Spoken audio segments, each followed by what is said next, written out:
republic for which it stands, one nation, under God, indivisible, with liberty and justice for all. Thank you.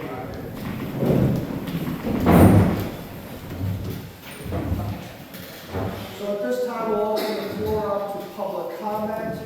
And for those who have signed in to address the Board of Supervisors, step to the podium, state your full name and address. Again, this session is for residents and taxpayers only, and please limit your comment to 5 minutes. Thank you. The first one up is Tom Beach.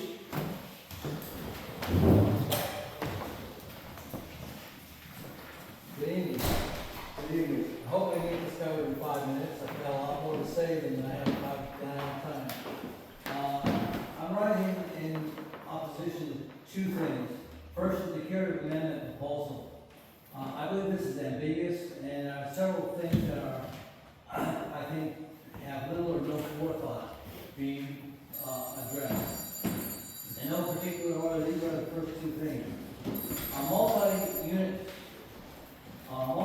units at 4 stories. What is the interior height restriction on these individual units? Are they 8-foot ceilings, 9-foot, 10-foot ceilings? How many units to a floor? What is the overall building height restriction, which is not defined in the ordinance? Define multi-family units versus a duplex or a townhome. What's the difference between a duplex and a townhome? A row house, a tenement building, triplex and a duplex, we obviously know or define. But once you get beyond a duplex, what's what? We don't know. And you have to define all the different issues. Frontage reduced from 40 feet to 25 feet. In the petitioner's request for the curative amendment, he says it's unreasonable.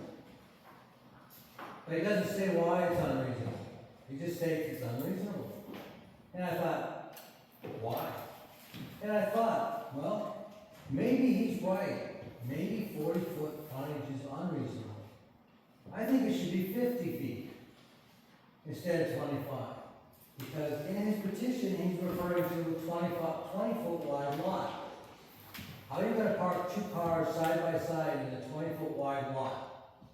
They're going to have to be nose to tail, which means 2 20-foot long cars with a little space to walk between them gets us to over 40 feet, which is beyond the 25-foot request that he's going to change. The township is saying, oh, we need to put in sidewalks. Sidewalks, according to township ordinance and description, are 5 feet wide, have an 8-inch curve. So that's almost 6 feet. So now we're at 40 feet plus 6 feet. You're going to put in any type of utilities, water, sewage. You're going to have some sort of an easement. You're going to cut into this. So 40 feet is not unreasonable. I think 50 feet is probably better. Now I'd like to address the petitioner's proposal specifically.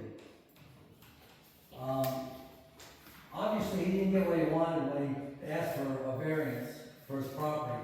So he decided to come back and take another bite at the apple and get for what he couldn't get one way, change the entire ordinance. So instead of getting 100 houses in the community to be at his variance, he wants every house in the community to be at his variance.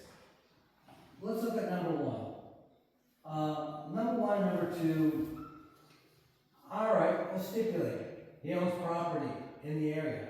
He's not a resident. He doesn't live here, he doesn't pay tax, he doesn't vote here. And number 2, he's selling a piece of property. To whom? Himself. He's selling it from him to his LLC. So these first 2 items on his petition really don't mean anything. They're just fluff, paperwork. Skip down to number 5. How is the definition of a townhouse or multifamily dwelling different? Define a townhouse. It's not defined. A row house, a brownstone, a tenement building. They're all duplexes or in multifamily housing.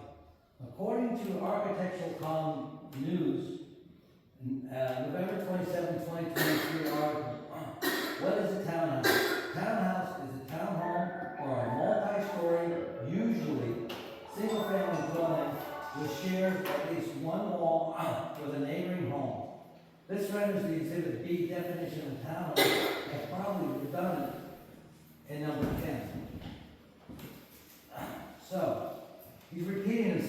petition, so the petition isn't even all thought out. According to number 6, change the lot size from 20,000 feet to 2,800 square feet. That's an 86% reduction in the size of the property. This isn't a minor change to an ordinance. Number 7, he says that it needs 1,000-foot deep lot to complete the argument, to meet the requirement. Well, if you have a 20-foot wide building on a 20-foot wide lot, yeah, you're gonna need 1,000 feet to get those kind of arrangements. But that's not really logic. That's a logical statement to claim. Number 8, could be considered reasonable as it stands and consistent with good community planning. Again, this is the 40-foot frontage issue. And number 10, he just reiterates number 8 in different terms. So he's not really saying anything. So number 9, the interior wall on 3 of the 4 units is addressed and makes sense in the page 1 chart. Which means if you got a triplex, a house in the middle is going to have side yard, obviously. And it's going to be the 2 houses on either side. And it's already defined in the ordinance. Number 10, statement is redundant. It's the same as number 8. An opinion is not a true fact, neither number 11. Units can be built to the township ordinance. It's just that the developer is not able to get the financial profit that he wants from these houses. So he's trying to change the entire ordinance for the entire complexion of the community so that he can have his variance. And number 12, I don't recall, I didn't write down what he wrote, but it doesn't say anything that affects the argument. And also in the regulation, there's under the original variance request, the petitioner stated that only 20 to 21 acres are buildable.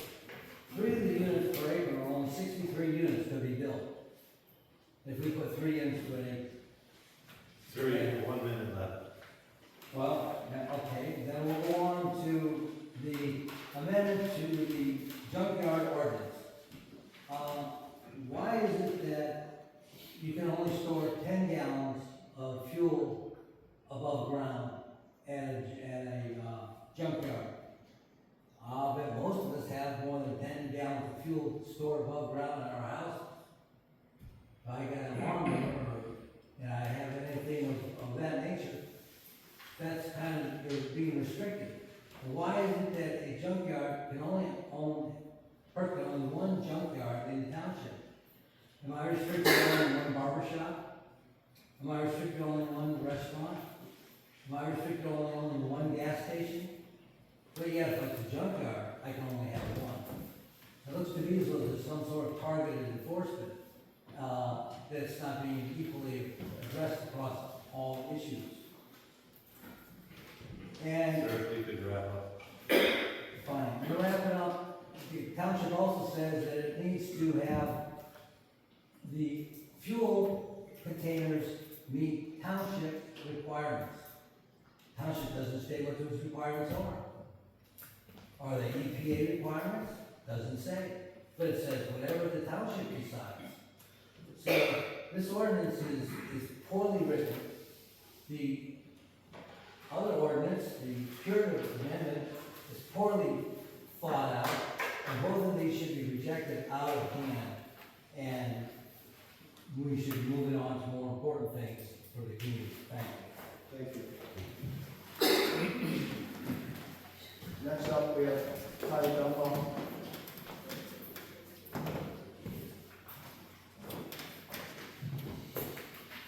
Okay, so this is just a reminder of a lot of the stuff going on with the development coming up, with the possible unfortunate development of Road down 19. And just a reminder of all the issues we've had with the scenic ridge and Orange Woods. You know, what I'm about to say may not be part of current ordinance, but it will go a long way to show that the township is being transparent and cares about protecting the current residents. I do not want to see what happened to my family and other residents along Saltworks Road and any others that may have been directly affected by property damage during and after these developments were completed. 1, all developments in the township should have a public hearing so the township residents are aware of how they will be affected by the development. The township and developers should be required to have at least one, if not more, ongoing meetings with the surrounding neighbors as a group to discuss what exactly will be done with the property so they know how it will affect them directly. 3, zoning hearing board applications for development should require all property owners within 1,000 feet of in all directions, not just 200 foot, to be notified. Variances like setback for the buildings, retention ponds, slopes, etc. should not be given to a developer so they can maximize the number of building units to line their pockets. 5, retention ponds should never, ever be permitted less than 300 yards from a neighboring property line. This has caused the neighboring properties to be devalued and lose homeowners insurance. Will the township ever hold a developer responsible for any property damage to neighboring properties? 7, will the township make the developer stop and be fined if they are not following the rules and not just a letter, email, or phone call be sent? Number 8, the developer should be forced to work with the current topography and not be permitted to fill in the deep, large ravines like in Scenic Ridge and Orange Woods. All plantings of any kind of trees and vegetation must be the same species that is native to Lancaster Township, including those areas should also have planting for pollination, because the butterflies and everything are all just about gone, and the bees. Number 10, all commission and planning commission, zoning hearing board, board of supervisor members that are part of any development approval process must physically go to a site to verify what the developer has submitted on their drawings and actually meets what is currently on the neighboring properties. For example, in 2024, I came across a township approved drawing from September 1993 for when some of the original homes of Orange Woods were being planned along Saltworks Road. They did not properly depict the buildings on my parents' property. The township also approved drawings from Scenic Ridge that did not have my parents' house listed on it. Another structure was noted as a barn near their location of their home. There's never, ever been a barn on that property, ever. Also, I want to bring to your attention that nationwide in 2024, at least 10% of all the new homes that were built as rental properties. Is that something we really want in this township? This was recently just brought up to me by some friends that live in Florida and Arizona that's happening. The banks are starting to deny mortgages to home buyers within an HOA if the HOAs don't have enough money in reserve. And there's a lot of HOAs that are being sued by their residents and collapsing right now and going bankrupt in this area. So I wouldn't be surprised if this happens too in this area. And one last comment, bless your heart.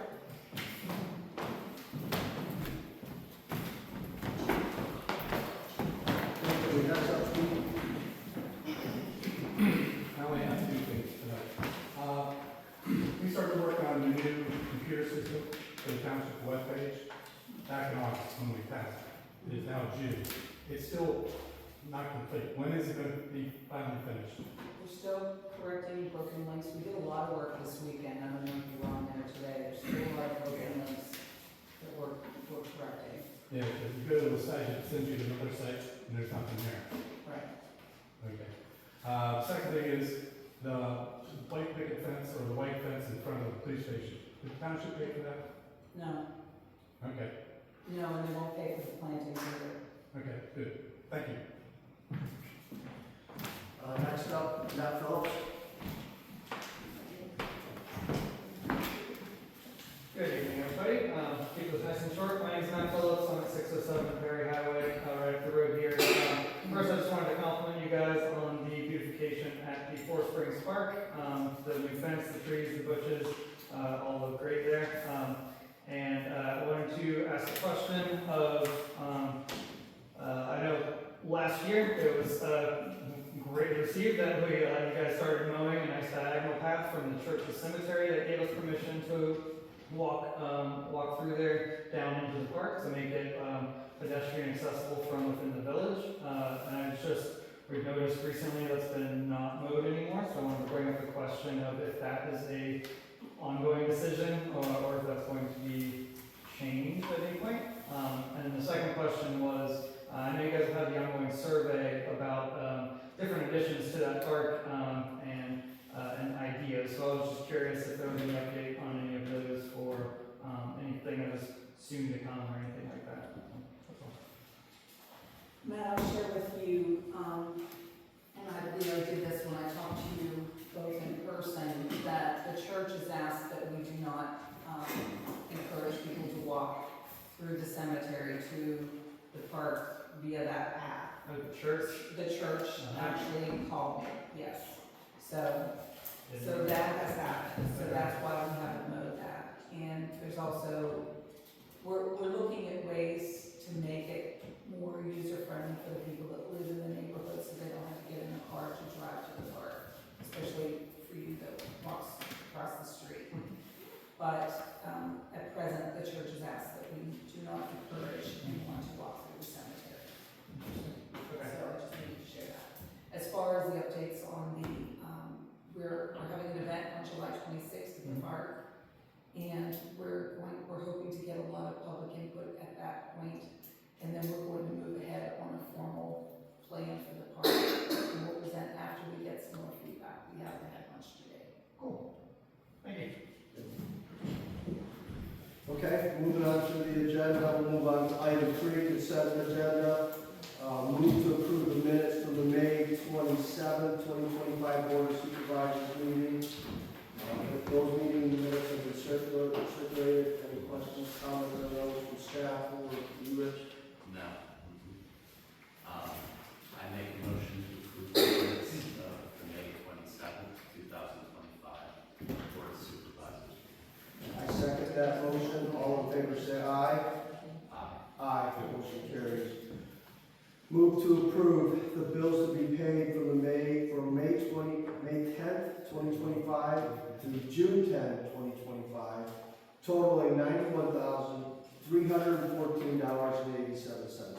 The details of that expenditure have been laid out for us. Any questions on those, Rich? No. No. I make a motion to approve the bills to be paid from May 10th, 2025 through June 10th, 2025, totaling $91,314.87. I second that motion. All in favor say aye. Aye. Aye. Motion carries. Moving on to old business. Move to pay the final balance approved for the administrator from the Southwestern Butler County COG. So that was under resolution 2025-05, I recall, back in March. So this is a shared expense between the COG, and I think our portion is around $7,300. Correct, this final balance, yes.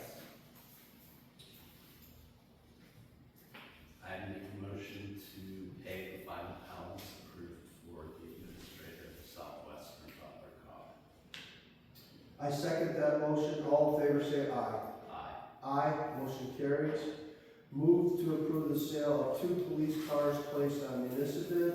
So the 2 vehicles were listed. I think we had, the bids were $8,500 and $9,300 for Correct. those 2. We did pretty well. We didn't expect to get that much. I make a motion to approve the sale of the 2 police cars that we placed on municipal bid. I second that motion. All in favor say aye. Aye. Aye. Motion carries. Moving on to agenda item 5, new business. Move to hire 2 part-time road employees. So Mary, you want to give some, or add some background behind this? And we have a lot of work. Yeah, so we've had, we spend a lot of time in the park, mowing,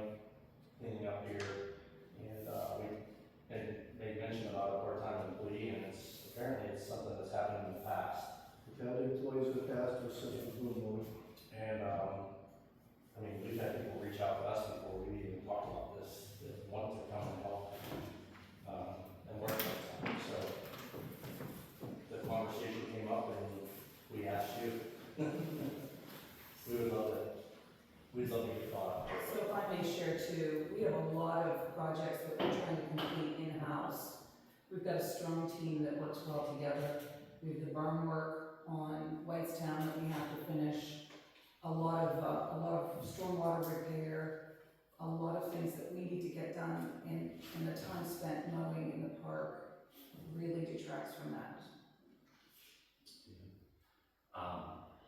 And the funds can be taken from the park fund to fund that position. So we're looking at up to 2 employees, part-time will be 32 hours a week, Correct. $20 an hour range. $20.25 is the rate we established. You know, you guys have done really a fantastic job, not just taking care of the roads, but there's a million things that break or need to be fixed or upgraded, and you guys are certainly doing a lot more. We'd be paying other people to come do if you weren't so resourceful. So I support bringing some extra folks in to cut the grass so you guys can maybe work a little harder and some things that help out with your so I make a motion to approve the hire of 2 part-time employees. I second that motion with the caveat that they pass the drug screen and background test. Absolutely. All in favor say aye. Aye. Aye, motion carries. Moving on to item 6, other business. Move to approve a $7,000 donation to the Israeli Public Library as budgeted. This is what we've done in the past. It's budgeted. Yeah. I make a motion to approve the $7,000 donation to the Zillion Public Library. I second that motion. All in favor say aye. Aye. Aye, motion carries. Moving on to agenda item 7, planning, land, use, and zoning. Move to advertise ordinance 2025-123. So this is a transition of the Gisteni property, which is located at 635 Yellow Creek Road, parcel 200-4F58-1D-0000. It's 23.523 acres. And it's my understanding this straddles both Lancaster and Muddy Creek Township. The majority, yes, the home, the septic, the mailing address, everything is in Muddy Creek Township. And it's been a struggle because their SEO we've gone back and forth on this. So this request came from Muddy Creek because we want them to manage their septic system. And we have to do it by ordinance according to the MPC.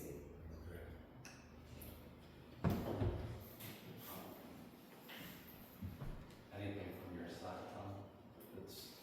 If it's customary when that happens, push it to the municipality in its jurisdiction, so.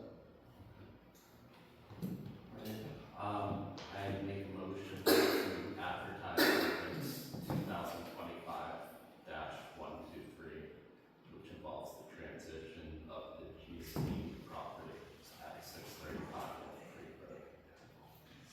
I second that motion. All in favor say aye. Aye. Aye, motion carries.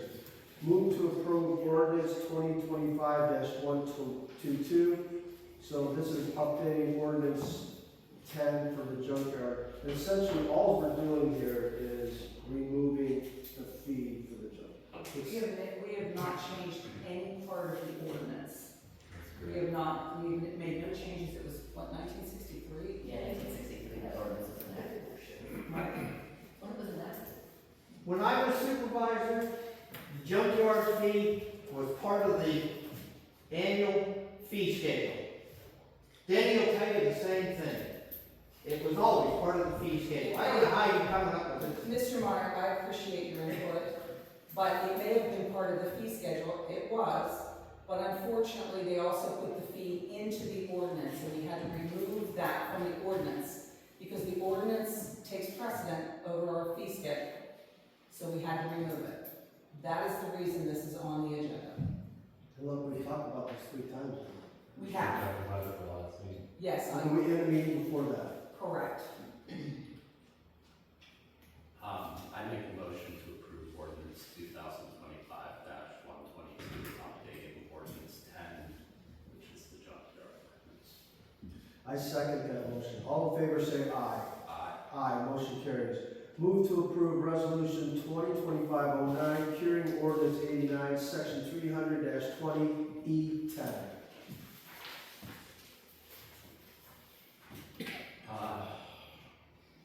I make a motion to approve resolution 2025-9,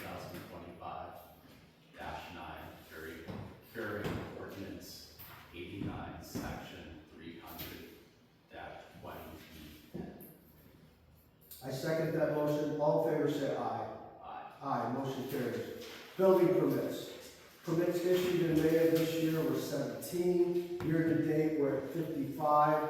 Just for reference, in May of 2024, year to date, we're at 65. So we're down pretty significantly in building permits.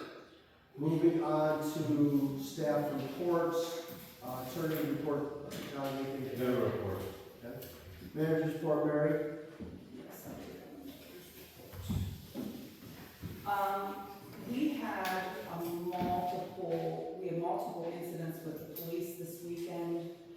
I'd like residents to be aware of the fact that because it's summer, people are speeding. We had several major incidents with vehicles, one with a motorcycle. We also had several other incidents that didn't involve vehicles, but people are on fire because it's summer and it's getting warm. So we'd like neighbors to be considerate, be careful when you're out there, be careful what you do on our streets. Take extra precaution when you're coming to intersections.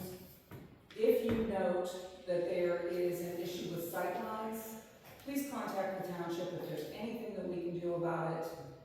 Maybe it's boom mowing or whatever, we will definitely address it right away. And I want to thank our police department for all the extra overtime. I'd like to thank our road department for their extra overtime during these storm events. Everybody's come together, they work very hard. We've got a great team, and it would be really great if residents showed that appreciation for this team. The next thing I'd like to address is the Parks event on July 26th. Especially Debbie Scott really rallied some business owners and got great donations. She really pulled it together. She got $1,600 herself for sponsors for this event. So she really did a great job, and she just she's feeling a little under the weather today. So anybody reach out to her, we appreciate it. But the other major thing I'd like to address is the fact that we have serious issues with water on High Acre in that region. The trailer park has no water. There's other residents that are really struggling. Their wells are failing, and we're working with Jackson Township because we're very close to that border to come up with an answer. We're working with the county, and we're trying to address that as rapidly as we possibly can. We actually had residents come to us 2 or 3 meetings ago. We had no power. At times they had no water whatsoever. No water. And quite honestly, not to sound cold-hearted, but it's not a problem. But we're going above and beyond to Maybe, but I think you're right. You're right. It is not our problem, but it's because we care and we want to take care of what we do. People have beautiful homes and they work hard. We need to help them as much as we possibly can. But those are the major things that I wanted to address tonight. That's all. Thanks, Mary. Administrative report, Cheryl, anything? Not having to do so, but we've been really busy, just different things. And even though there isn't as many building permits, I was getting a bunch in, we still have some that we're getting other information, but it's been extremely busy the last couple of weeks. Engineers report, Tom? I don't have anything else to add. Mike's not here, so no police report. Mary, anything? I covered them in that. Road report, Ed?